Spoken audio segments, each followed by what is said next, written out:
पुणे महानगरपालिका आयुक्तांच्या बंगल्यातून काही वस्तू गायब झाले आणि त्यासाठी मनसेने काल आयुक्तांना या ठिकाणी निवेदन देण्यासाठी पोहोचले। मात्र या ठिकाणी गोंधळ झाला आणि आज पुन्हा एकदा महाविकास आघाडी आणि मनसे एकत्र येत महानगरपालिकेच्या मुख्यद्वारासमोर आंदोलन करतायत आणि मागणी हीच आहे की जे काही वस्तू गायब झालेले आहेत ते नक्की कुणी केलेत त्यांच्या विरोधात गुन्हा दाखल व्हावा।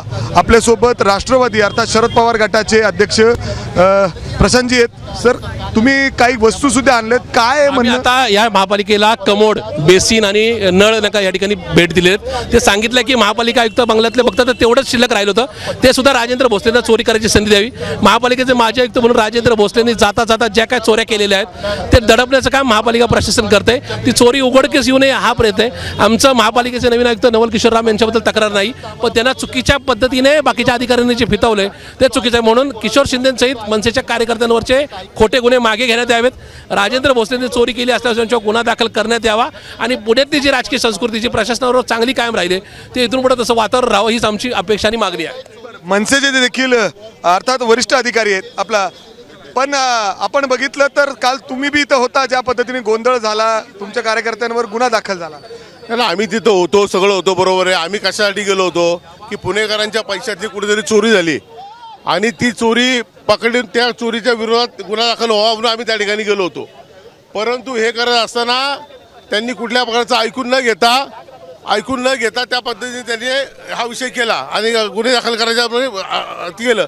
म्हणजे आमचं असं म्हणणं आहे की यांनी जे आता हिरोळी बैठक घेतली, ह्या हिरोळी बैठक घेऊन त्यांनी आमचा आरोप असा आहे की ह्या सगळ्या अधिकाऱ्यांनी मिळून आयुक्ताला संकटात आणायचं, गोत्यात आणायचा हा त्यांचा प्लॅन होता की आयुक्ताला त्यांनी सांगितलं पाहिजे होतं काय विषय काय नाही सगळा, म्हणजे आयुक्त व्यवस्थेनं ह्यांचं पाप धुण्यासाठी ह्या सगळ्या लोकांचं। त्यामुळे यांनी आयुक्ताला चुकीची माहिती दिली, आयुक्ताच्या गुड बुक्समध्ये जावं म्हणून हे लोक हिरोळी असं करून करतात।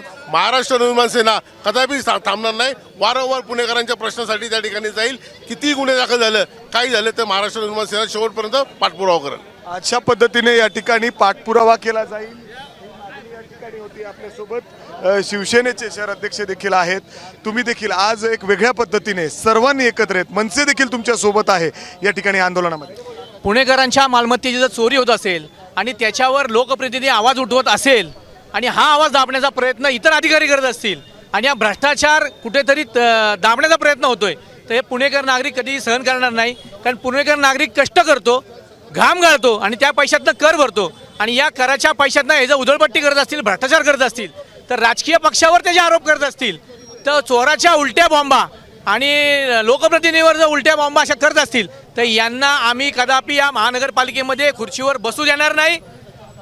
एका अधिकाऱ्याची चोरी उघड झाली तर सर्व अधिकाऱ्यांची चोरी उघड होईल, म्हणून लोकप्रतिनिधीवर नको ते आरोप करायचे आणि आपली चोरी झाकण्याचा प्रयत्न करायचा। हे शिवसेना आणि महाविकास आघाडी मनसे कोणी खपून घेणार नाही, अजिबात नाही। अगदी आपण जर बघितलं तर अशा पद्धतीने पोलिसांचा कडेकोट बंदोबस्त आहे। आतमध्ये निवेदन देखील देण्यासाठी त्यांना जायचं आहे, मात्र त्यांना देखील या ठिकाणी जाऊ दिलं जात नाहीये। अशा पद्धतीने या सगळ्यांना इथं रोखून धरण्यात आलेलं आहे।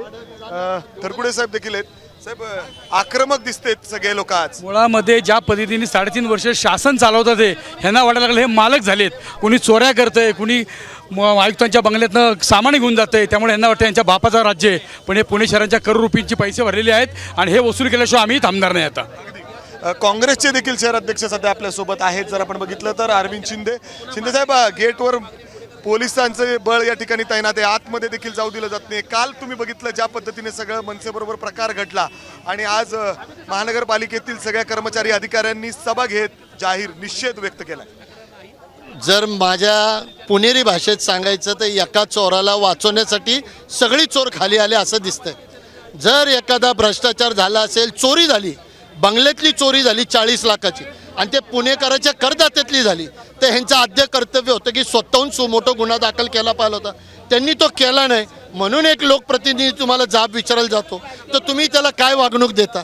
बरं, त्याच्याकडनं 2 मिनटं समजा चुकला असेल, नवल किशोर रामांना माहीत नाही, ते नवीन आहेत, पाठीमागचे अधिकारी जुने होते ना, त्यांना माहिती आहे ना। आणि मग 4 दिवस तुम्ही का चुकला?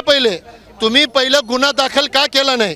आणि ज्या वेळेला जाब विचारला आपला चूक कुठंतरी लपवायची म्हणून हिरोळीवर सगळे येतात आणि हिरोळीवर काय भाषा वापरतात? या लोकप्रतिनिधी पिल्लावळ झालेत, या पिल्लावळांना आत्ताच थांबवलं पाहिजे। आम्ही काय हातात बांगड्या घातल्या नाहीत, आम्ही बाहेर आलो तर तुमच्यापेक्षा बेकार आहे. मग आमची विनंती अशी आहे की साहेब, हे पिलावळ्यांनी जे काय भ्रष्टाचार काढलेत ना, त्याची चौकशी नवल किशोरांनी करावी. हे काय जे बांगड्या घातल्या नाही ना तुम्ही, तर तुम्ही उत्तर द्या पुणे शहराला. तुमची टॅक्समधनं बदली का झाली, विशाखा समितीने तुमच्यावर काय आरोप ठेवले, 4 महिलांनी तुमच्या विरुद्ध काय तक्रार केला. मला महिलांची नावं घेता येत नाही, पण चॅलेंज केलं ना, नावानिशी देईल मी. मग हे सगळं अतिरिक्त आयुक्त 500 कोटीचं टेंडर, भारतीय जनता पक्षाच्या आमदाराला फायदा व्हा, सगळे शटी आरती बदलल्या. एक खरात म्हणून मागासवर्गीय उपअभियंता, त्याला बीजेपीची नगरसेविकेनी मारला, त्यांनी तक्रार दाखल केली, त्याच्यावर 353 नाही. योगेश कदम इथं करतो, त्याला फक्त महानगरपालिका बंदी, आम्ही तक्रार केल्यावर गुन्हा दाखल. मग हे जे कायदे आहेत फक्त विरोधी पक्षाच्याच प्रतिनिधींवर आहेत का, हा प्रश्न आमचा आहे. जर आपण बघितलं तर अशा पद्धतीने वेगवेगळे प्रश्न या ठिकाणी उपस्थित होत आहेत. तर दुसऱ्या बाजूला महानगरपालिकेचं हे मुख्यद्वार मी तुम्हाला दाखवतोय, जिथे हे आंदोलन सुरू आहे. या मुख्यद्वाराच्या समोर अशा पद्धतीने जे पूर्ण सिक्युरिटी आहे ती तैनात करण्यात आलेली आहे. आपण बघितलं तर पोलीस देखील मोठ्या संख्येने या ठिकाणी तैनात करण्यात आलेला आहे. कुणालाही आतमध्ये सोडलं जात नाही. खरं तर हे लोक आंदोलन करून निवेदन देण्यासाठी आतमध्ये जाणार होते, मात्र त्यांना देखील आतमध्ये सोडण्यात आलेलं नाही. मात्र त्यांची हीच मागणी आहे, आयुक्तांच्या बंगल्यातून जे वस्तू गायब झालेले आहेत ते नक्की कुणी केलेले आहे, ती चोरी आहे, त्याच्या विरोधात गुन्हा दाखल करण्यात यावा. आणि काल जो काही प्रकार मनसेने पुणे महानगरपालिकेत केला, अर्थात किशोर शिंदेच्या विरोधात गुन्हा दाखल झाला आहे, तो गुन्हा दाखल केलेला परत मागं घेण्यात यावं. कारण ज्या पद्धतीने सध्या हे सगळं सुरू आहे हे पूर्ण चुकीचं आहे. अशा पद्धतीने महाविकास आघाडीसह मनसे या ठिकाणी आंदोलन करत या संपूर्ण घटनेचं निषेध व्यक्त करते. कॅमेरामॅन अमोल गवाळेसह मी मिकी घई, एबीपी माझा. एबीपी माझा, उघडा डोळे बघा नीट.